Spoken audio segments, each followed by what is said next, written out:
नमस्कार, very good morning. जी news देख रहे हैं आप। मैं हूं आपके साथ पयोधी शशि। 10 बजे की चर्चा का जो विषय है वो इस वक्त पूरी दुनिया में चर्चा का विषय बना हुआ है। काबुल पर कब्जा करने के बाद तालिबान के नेताओं ने कल अपनी पहली प्रेस कॉन्फ्रेंस की, जिसमें कही गई बातों से तो ये साफ होता है कि तालिबान अपने देश को इस्लामिक कानूनों के मुताबिक ही चलाएगा और देर सवेर अफगानिस्तान के लोगों को शरिया कानून मानना ही पड़ेगा। तालिबान ने कहा है कि उसके शासन में दुनिया के किसी भी देश के खिलाफ अफगानिस्तान की जमीन का इस्तेमाल नहीं होगा। महिलाओं के साथ कोई भेदभाव नहीं किया जाएगा, लेकिन उन्हें जो भी अधिकार दिए जाएंगे वो इस्लाम के मुताबिक होंगे। महिलाओं को स्वास्थ्य और दूसरे क्षेत्रों में काम करने की इजाजत दी जाएगी जहां उनकी जरूरत है। इफ और बट लगाया जा रहा है, इस बात को समझिएगा। अब सवाल ये है कि तालिबान ये फैसला किस आधार पर करेगा। ये कैसे तय होगा कि महिलाओं की मीडिया में तो जरूरत है लेकिन दूसरे क्षेत्रों में नहीं है। तालिबान ने दुनिया से यह भी कहा है कि उसे अपने कानून बनाने का अधिकार है और दूसरे देशों को इसका सम्मान करना चाहिए। अफगानिस्तान में लोग पूरी तरह से सुरक्षित हैं, यह दावा भी इस प्रेस कॉन्फ्रेंस में किया गया, लेकिन तस्वीरों ने तो कुछ और ही बयां किया। और तालिबान ने काबुल में हिंसक घटनाओं और अफरा तफरी की जिम्मेदारी भी स्थानीय लोगों पर ही डाल दी।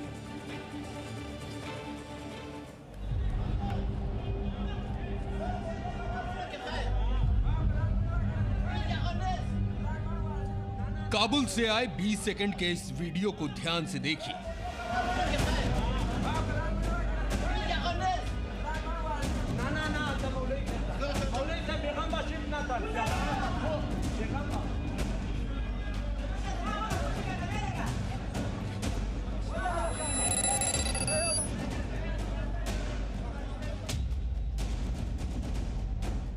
सड़क पर हो रही हर हलचल को ठीक से देखिए। एक घर के बाहर दो लोग दोनों हाथ ऊपर करके जमीन पर बैठे हैं। उनके अगल बगल हथियारों से लैस तालिबान के आतंकवादी खड़े हैं। अब सड़क के दूसरी तरफ का खौफनाक मंजर भी देखिए। तालिबान का एक आतंकवादी रॉकेट लॉन्चर से लैस है। उसने जमीन पर बैठे लोगों को रॉकेट लॉन्चर से निशाना बनाकर और भी ज्यादा डराने की कोशिश की। रॉकेट लॉन्चर वाले इस आतंकवादी के ठीक पीछे खड़े दूसरे आतंकवादी ने इन निर्दोष अफगानियों पर AK-47 तान दी। लेकिन ये इस वीडियो का अंत नहीं है। अब जरा इसी वीडियो के आगे का हिस्सा भी देखिए। शीशे वाले उसी घर के ऊपर 3 आतंकवादी खड़े हैं। सब के सब हथियारों से लैस हैं।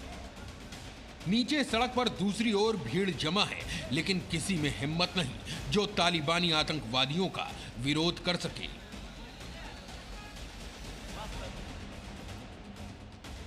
काबुल का यह खौफनाक वीडियो उस समय का है जब तालिबानी आतंकी शहर में तालिबान का राज कायम कर रहे थे और उन्होंने कुछ लोगों को हिरासत में लेने के लिए उन पर रॉकेट लॉन्चर और AK-47 तान दी। इस वीडियो को देखकर आपको अंदाजा हो गया होगा कि अफगानिस्तान पर दोबारा नियंत्रण हासिल करने के बाद तालिबान ने मंगलवार को की गई पहली प्रेस कॉन्फ्रेंस में अफगानियों की सुरक्षा का जो वादा किया था वो कितना दिखावटी था। तालिबान का ये क्रूर चेहरा बताता है कि वो सिर्फ शरिया के मुताबिक देश को चलाना चाहता है और उन्हीं इस्लामिक कानूनों के हिसाब से उसने महिलाओं को अधिकार देने की बात दोहराई है। Women will be afforded all their rights, whether it is in work or other activities, because women are a key part of society, and we are guaranteeing all their rights within the limits of Islam. Taliban ने कहा है कि महिलाओं से कोई भेदभाव नहीं होगा और शरिया के मुताबिक महिलाओं को काम करने की आजादी होगी। लेकिन 20 साल पहले का सच क्या है, ये भी जान लीजिए। पिछली बार तालिबान ने शरिया कानूनों को सख्ती से लागू करते हुए लड़कियों के स्कूल जाकर पढ़ने पर पाबंदी लगा दी थी। महिलाओं को अकेले घर से बाहर निकलने की इजाजत नहीं थी। बुर्का नहीं पहनने पर महिलाओं को कोड़े मारे जाते थे। महिलाओं को गाड़ी चलाने की परमिशन नहीं थी और महिलाओं को दफ्तर जाकर काम करने की इजाजत भी नहीं थी। इन बातों से पता चलता है कि तालिबान की कथनी और करनी में कितना फर्क है। और ऐसे में अगर तालिबान के प्रवक्ता ज़बीहुल्लाह मुजाहिद ये कहते हैं कि वो किसी भी अंतर्राष्ट्रीय दूतावास या संस्था को नुकसान नहीं पहुंचाएंगे, तालिबान के शासन में दुनिया के किसी भी देश के खिलाफ अफगानिस्तान की जमीन का इस्तेमाल नहीं होगा, तो उनकी इन बातों पर यकीन करना मुश्किल है।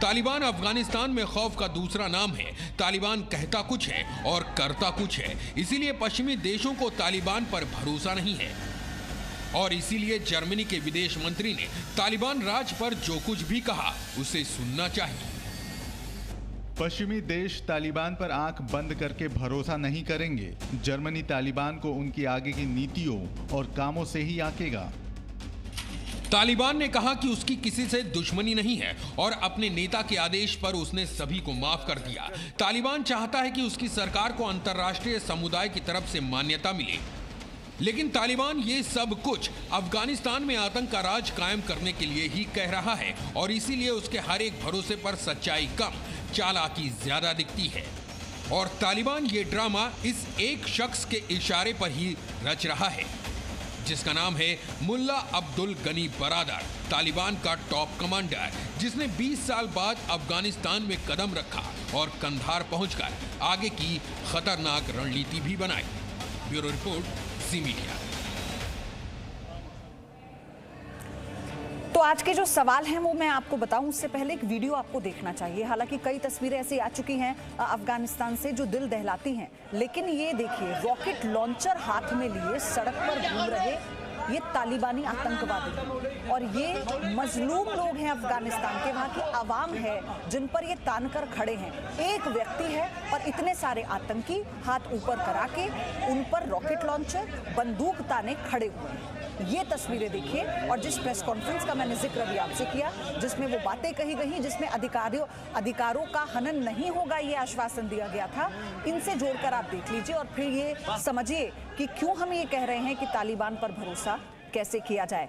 पैनल मेरे साथ जुड़ चुका है। कौन कौन है मैं आपको बता देती हूं। मेरे साथ lieutenant general retire Gurmeet Singh हैं, रक्षा विशेषज्ञ के तौर पर जुड़े हैं। Good morning sir. Ravinder Sachdev को आप देख रहे हैं, विदेश मामलों के जानकार हैं। Captain Sikandar Rizvi, Islamic scholar मेरे साथ हैं। लेकिन गुरमीत सिंह, शुरुआत आपसे करते हुए, ये तस्वीरें जो मैं दिखा रही थी अभी, रॉकेट लॉन्चर ताने एक आदमी हाथ ऊपर करके खड़ा है, उस पर आतंकवादी, तालिबानी जो आतंकवादी हैं, रॉकेट लॉन्चर ताने खड़े हैं।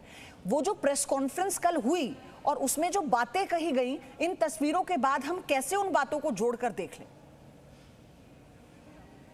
सवाल है बिल्कुल एकदम फोकस्ड है कि जो दिख रहा है वीडियो में और जो हो रहा है, जो फियर और पैनिक है, जिस प्रकार से ट्रेजेडी, क्राइसिस और क्यास हुए हैं एक तरफ, और दूसरी तरफ ये प्रेस कॉन्फ्रेंस। और प्रेस कॉन्फ्रेंस में जितनी भी बातें कही हैं, जो जिस प्रकार से महिलाओं को लेकर, प्रेस को, और जो शांति, सिक्योरिटी और काबुल में डैमेज नहीं करेंगे, ये सब कही है। तो सबसे बड़ी बात ये है देखिए कि इनके ऊपर में भरोसा कैसे किया जाए, क्योंकि जो हिस्ट्री है, जो 1996 से लेकर 2001 तक जिस प्रकार का क्रूरता और बर्बरता थी, और जिस प्रकार इस प्रेस कॉन्फ्रेंस में कहा है कि हम जो इस्लामिक लॉ है, जो शरिया लॉ है, वो उसी के अंडर और अकॉर्डिंग करेंगे।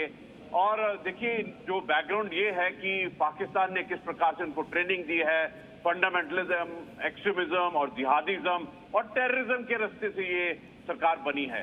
इस बैकग्राउंड के ऊपर में सबसे बड़ी बात ये है, देखिए समय सबसे बड़ी बात होती है, सबसे बड़ा टेस्ट होता है। ये जो कह रहे हैं करेंगे नहीं करेंगे, इनका कंडक्ट क्या होगा, एक्शन क्या होगा, ये ज्यादा जरूरी है। लेकिन अगर देखिए जो अभी सीन दिखाई दे रहा है काबुल के अंदर भी, जिस प्रकार मैं कहूंगा कि आपने दिखाया कि सड़क के ऊपर में जो लड़ाकू हैं और चारों तरफ जो देख रहे हैं तालिबान जितने भी हैं, इतने भयंकर वेपन्स लेकर जो पब्लिक के चुनौती दे रहे हैं, एक ऐसा भी वीडियो था जिसके अंदर में एक दीवार टापने की कोशिश कर रहा, उसको गोली से मार दिया। एक साइड तो ये दिखाई दिया है और दूसरी साइड पे जो प्रेस कॉन्फ्रेंस में कहा है। अगर हम दोनों को अलग अलग ले कि एक पे ले, सबसे बड़ी बात तो ये है कि जो हो रहा है वो ज्यादा सत्य रियल है, जो होगा वो सामने में देखने को सबको मिलेगा।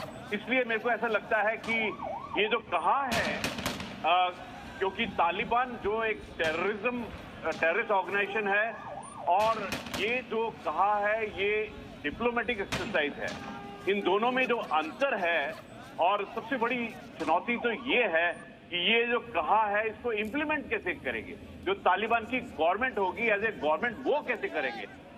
मैं तो देखता हूं कि जो पाकिस्तान ने इनका आधार बनाया है उससे अपना पीछा कैसे छुड़ाएंगे अगर यही उनकी मंशा दिखाने की कोशिश कर रहे हैं। ये सबसे बड़ी चुनौती है इस समय की, क्योंकि जिस प्रकार से अफगानिस्तान के लोगों का, अफगानिस्तान के राष्ट्र का बदलाव हुआ है, ये ऐसा लगता है कि ये टेररिज्म के और एक बड़ा कदम की तरफ बढ़ रहे हैं। क्या फंडामेंटलिज्म, और सबसे बड़ी बात ये ना, आप देखिए कि राष्ट्रपति का कंधार आना, ये तो वही जगह है जहां से इस आतंकवादी संगठन की शुरुआत हुई थी, जहां से अपने मंसूबों की शुरुआत इन्होंने की थी। काबुल ना जाकर वहां चले जाना, तो ये तो सारी चीजों को, ये सारी चीजें समझ में आती हैं। लेकिन रविंदर सचदेव, एक बहुत वैलिड पॉइंट उन्होंने जो पाकिस्तान वाला कहा गुरमीत सर ने, वो मैं चाहती हूँ उस पर आप आगे बढ़ें। और दूसरी बात ये कि वो मुल्ला ब्रदर जो 2010 से 18 तक पाकिस्तान की जेल में बंद था और पाकिस्तान अपने तरह की डील उससे करना चाहता था, तो हम ये कैसे मान लें कि वो एक शासक बनेगा और ऐसा शासक बनेगा जैसे वो कल प्रेस कॉन्फ्रेंस में बातें कर रहा था? बिल्कुल, बहुत वैलिड प्रश्न है। देखिए, पाकिस्तान ने तो तालिबान को अपना टूल बनाया पूरा, बट यस, होप जो है वो होप अब ये है कि तालिबान क्या पाकिस्तान का प्यादा बनकर 100% वैसे ही बिहेव करेगा या फिर तालिबान अपनी कुछ इंडिपेंडेंस, अपनी अलग सोच सामने रखेगा। पर चांसेस फिलहाल के लिए तो ज्यादा यही हैं कि पाकिस्तान का खेल चलता रहेगा, क्योंकि इतने पुराने रिश्ते, इतने पुराने रिलेशनशिप्स हैं इनकी, आपस में जान पहचाने हैं, इतनी मदद करी है पाकिस्तान ने, तो पाकिस्तान उसका एडवांटेज पूरा का पूरा लेगा। पाकिस्तान इस अपॉर्चुनिटी को छोड़ेगा थोड़ी। पाकिस्तान तो ज्यादा एम्बेड होगा तालिबान के साथ। जहां तक आपने बात करी मुल्ला बरादार की, देखिए उनकी बड़ी इंटरेस्टिंग बैकग्राउंड है। यस, 2010 में वो अरेस्ट हुए थे और कैसे अरेस्ट हुए थे उसमें भी कुछ मिस्ट्री, कुछ कंफ्यूजन है। अमेरिकन इंटेलिजेंस अरेस्ट करना चाह रही थी, पर पाकिस्तान ने पहले जाकर अरेस्ट कर लिया, क्योंकि पाकिस्तान उनको अमेरिकन इंटेलिजेंस के पास नहीं देना चाहता था, तो पाकिस्तान ने अपनी जेल में रखा, या जेल या जैसे भी रखा होगा। और 10 से लेके 18 तक जो तालिबान से नेगोशिएशन क्या, तालिबान की जो स्ट्रैटेजी अफगानिस्तान में जो हो रहा था, वो पाकिस्तान की ISI इंटेलिजेंस मुल्ला बरादार के थ्रू भी करवा रहे थे। तो वो इनका एक प्यादा, एक टूल था। ओके, और 18 में जब उसे छोड़ा गया, 18 में उसे फिर अमेरिकन प्रेशर के अंडर ज्यादा छोड़ा गया कि और इसे कतर शिफ्ट कर दिया कि अब आप कतर में बैठ करके नेगोशिएशंस की पीस प्रोसेस का आगे करिए। तो मुल्ला बरादार को तो पाकिस्तान बहुत बहुत अच्छे से इनकी इंटेलिजेंस जानती है, सारी तालिबान की लीडरशिप को पाकिस्तान की इंटेलिजेंस अच्छे से जानती है, उनके साथ काम करा हुआ है। तो पाकिस्तान तो पूरा एम्बेडेड रहेगा। और पाकिस्तान एक कारण और, देखिए अब चाइना का जो रोल आएगा, और चाइना देखेगा अपने कंस्ट्रक्शन प्रोजेक्ट्स और अपनी बेसिकली अपने कंस्ट्रक्शन या इंफ्रास्ट्रक्चर बेल्ट रोड प्रोजेक्ट्स, तो उन सब प्रोजेक्ट्स को एग्जीक्यूट करने के लिए पाकिस्तान चाइना की पूरी मदद करेगा। और उस मदद में पाकिस्तान फिर तालिबान के साथ सांठ-गांठ बिठा करके कि जो चाइनीज प्रोजेक्ट्स हैं उनकी सिक्योरिटी पूरी ठीक रहे, वहां फिर रहेगा। तो पाकिस्तान हर पहलू में अफगान सरकार के एक्चुअली इन्वॉल्व होना चाहेगा, होगा भी और होना भी चाहेगा, जितनी भी एस्पेक्ट्स है। मैं एक छोटी बात और कहना चाहता हूं, जो विमेन राइट्स की आप बात कर रही है, देखिए इट्स नॉट ओनली कि अफगानिस्तान की कॉम्प्लेक्सिटी ये है कि केवल शरिया ही नहीं है, इस्लामिक शरिया लॉ तो करेंगे ही करेंगे, पर अफगानिस्तान की जो कल्चर है वहां पे कबीले हैं, ट्राइब्स हैं, राइट, और हर ट्राइब के अपने पर्टिकुलर कस्टम्स और ट्रेडिशंस भी। तो वुमेन के लिए जो अफगानिस्तान में दिनचर्या या जो भी रूल्स या जिस तरह क्या अलाउड है, नहीं अलाउड है, तो शरिया तो है ही, शरिया के साथ साथ अपनी ट्राइब्स है, उन ट्राइब्स के भी वो रूल्स इम्पोज करेंगे।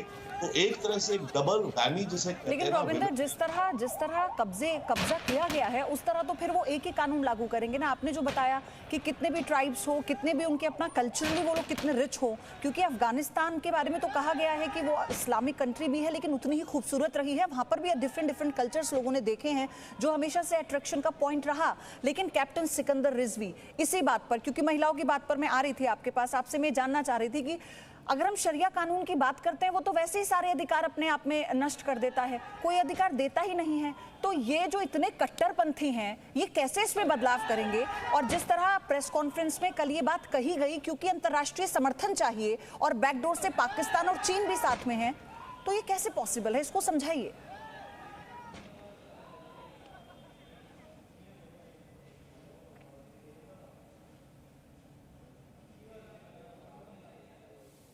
सर, आपको मेरी आवाज मिल रही है?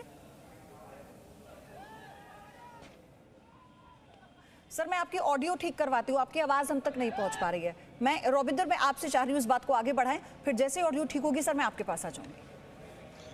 थैंक यू पायो जी। मैं जो पॉइंट कह रहा था ना, यस, लागू तो एक ही रूल होगा जो शारिया है, राइट, जिस भी हिसाब से तालिबानों से इंटरप्रेट करे। इनफैक्ट ऐसे एक्सट्रीम है, एक छोटा सा एग्जांपल, कि आपको अपने घरों की खिड़कियों को काला पेंट कर देना है, ग्राउंड फ्लोर और फर्स्ट फ्लोर की, क्योंकि बाहर सड़क पे चलता हुआ कोई आदमी आपके घर खिड़की से आपके घर के अंदर ना देखे आपकी घर को। इस तरह की लाइफ का शेड्यूल ये लोग चाहते हैं।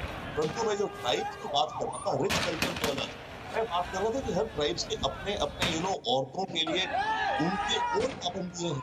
शरिया की तो पाबंदियां हैं सो हैं, उसके अलावा ट्राइबल जो इनकी ट्राइबल रूल्स हैं वो एडिशनल हो जाते हैं। तो इस्लामिक शरिया के अलावा एक ये एक्स्ट्रा एडिशनल रिस्ट्रिक्शंस हैं विमेन पे। मैं उस पॉइंट पे कहता हूं। कैप्टन रिजवी,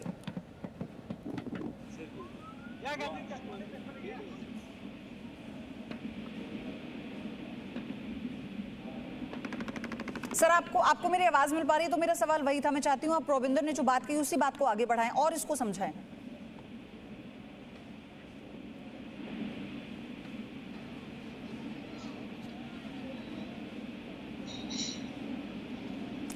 सॉरी सर, आपकी ऑडियो नहीं आ पा रही है। I am really sorry. मैं एक बार फिर से हम कोशिश करते हैं कि आप ऑडिबल हो। लेकिन गुरमीत सिंह सर, ये तो एक अलग बात हो गई कि आप अंतर्राष्ट्रीय समर्थन मांग रहे हैं ये कहकर कि हम सबको अधिकार देंगे, लेकिन जो आपने अभी कब्जा किया है वो तो आपका अधिकार था ही नहीं। तो ऐसे लोग जो बिना किसी अधिकार के वहां पर मौजूद हैं वो अधिकार कैसे दे सकते हैं? वो अधिकार देने की बात कैसे कर सकते हैं? प्योदी जी, ये आपका सवाल बिल्कुल ठीक है। देखिए, जिस प्रकार से तालिबान ने ऑफेंसिव किया, जिस प्रकार से इन्होंने अपनी पूरी ऑर्गेनाइजेशन को बनाया, उसके अंदर में जो वायलेंस था, अटैक्स था, क्रूरता और बर्बरता थी, हम कैसे भूल सकते हैं? जो दानिश सिद्दीकी जी का उन्होंने कत्ल किया, कैसे भूल सकते हैं? और जिस प्रकार से उन्होंने जो ख्वाजा जान था, जो मोहम्मद नाजिर था, उसका कत्ल किया, और जितना क्रूरता और बर्बरता को देखा है, जो एक्शन वहां पर हुए हैं, जो 10 दिन के अंदर में वहां पर लड़ाई चली है।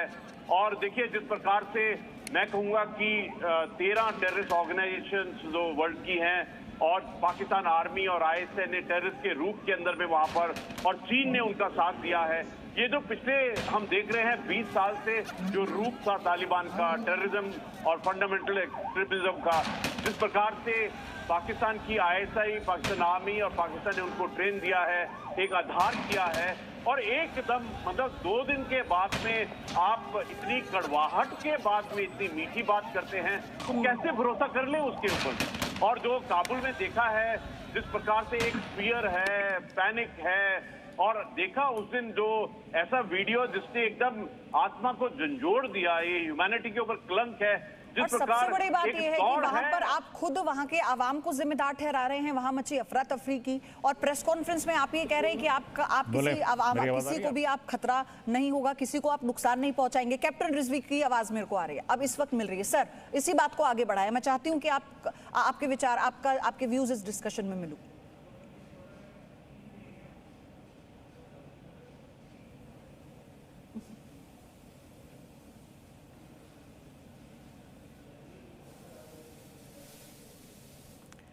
मुझे दर्शकों से भी माफी मांगनी होगी और सर आपसे भी माफी मांगनी होगी। अभी आपकी आवाज आई और फिर से ऑडियो की प्रॉब्लम यहाँ पे हो रही है। Ravinder, last comment. सबसे बड़ी बात ये कि आने वाला समय अब हम क्या देखेंगे, कैसे देखेंगे, और साथ ही मैं चाहती हूँ एक और चीज जो आप मेंशन करें इसमें, पॉइंट अमेरिका को लेकर भी, क्योंकि अब हर तरफ से सवाल उठ रहा है कि 20 साल तक किया क्या आपने। आप इसे बाइडेन की नीति नहीं कह सकते जो ट्रंप का फैसला था, तो इसको क्या हम इसमें डिफरेंशिएट करें, इसे कैसे देखें? देखिए, जहां तक अमेरिका का क्वेश्चन है, डेफिनेटली अमेरिका 20 साल बाद विड्रॉ कर रहा था तो एक वॉर से हार कर ही कर रहा था, पर इस विड्रॉल की जो बहुत ही अजीब चीज रही कि किस तरीके से विड्रॉल हुआ आखिरी हफ्ते में अमेरिका का, तो ये अमेरिका की डेफिनेटली इंटेलिजेंस फेलियर है, प्लानिंग का फेलियर है, मल्टीपल फेलियर्स है अमेरिका के, और ये सारा ठीक रहा। यस, डेफिनेटली जो बाइडन पर आ रहा है कि बाइडन की लीडरशिप में जो विड्रॉल हुआ एक टोटल मेस की तरह से फियास्को अमेरिका ने कर दिया। इस पे कमीशन बिठाए जाएंगे, इंक्वायरी होगी कि कहाँ अमेरिका का फेलियर रहा, पर वो तो अब हो गया है। ये तो 100 साल तक अमेरिकन हिस्ट्री में जैसे वियतनाम के बारे में बात की, उससे ज्यादा, उससे बड़ा ये फेलियर फियास्को एग्जिट के समय अमेरिका ने कर लिया है। सेकेंडली, जहां तक बात रही रिकॉग्निशन की, चांसेस तो फिलहाल ये है कि सारे देश धीरे धीरे करके रिकॉग्नाइज करेंगे इन्हें अभी। पर तीसरी बात जो अभी हम शारिया और इस लॉज की बात कर रहे थे कि बात करने में तो हमें आसान लग रहा है, हाँ जी विमेन को काम करने देंगे या नहीं करने देंगे, पर कल परसों से जब न्यूज या टीवी रिपोर्ट्स आनी शुरू होंगी, जैसे मानी अडल्ट्री है, किसी औरत को वो खुले सड़क में बैठ के पत्थरों से मारते हैं, राइट, शारिया में तो स्टोनिंग टू डेथ है ना, तो शारिया ये थोड़ी एक, Shariya is not okay thing actually, right, तो बट ये करेंगे और शारिया के जो लॉ इंप्लीमेंट करेंगे बहुत ही क्रूर, बहुत ही इनह्यूमन और इनह्यूमेन पनिशमेंट्स है इनकी। कुछ हुआ तो उसके लिए कि आपको कोड़े मारे जाएंगे खुलेआम, चौराहे में आपके हाथ काट दिया जाएगा, राइट, ये है शारिया। अब आगे देखने वाली बात ये होगी ना रविंदर, अंतरराष्ट्रीय समर्थन मांग लेना। आप देखिए ना कि ये एक जिस तरह से कब्जा किया, उसके बाद प्रेस कॉन्फ्रेंस की गई और उसके बाद अपनी वाहवाही करते हुए अंतरराष्ट्रीय इंटरनेशनल आप समर्थन मांग रहे हैं कि अब ये कौन सी दिशा तय करता है, कौन सा देश क्या कदम उठाता है, ये बहुत इंपॉर्टेंट है, क्योंकि ये जो खतरा है ये यहीं तक सीमित नहीं है, ये खतरा आगे के लिए भी बड़ा बना हुआ है और बाकी देशों के लिए भी, यानी हमारे लिए, हिंदुस्तान के लिए भी। आप सभी का बहुत बहुत शुक्रिया इस चर्चा में शामिल होने के लिए, हमारे दर्शकों को सरलता से इस बारे में समझाने के लिए, क्योंकि इसमें कई ऐसी बातें हैं जो समझनी अभी और बाकी। Presenting B News app available on Google Play and App Store. Download it now.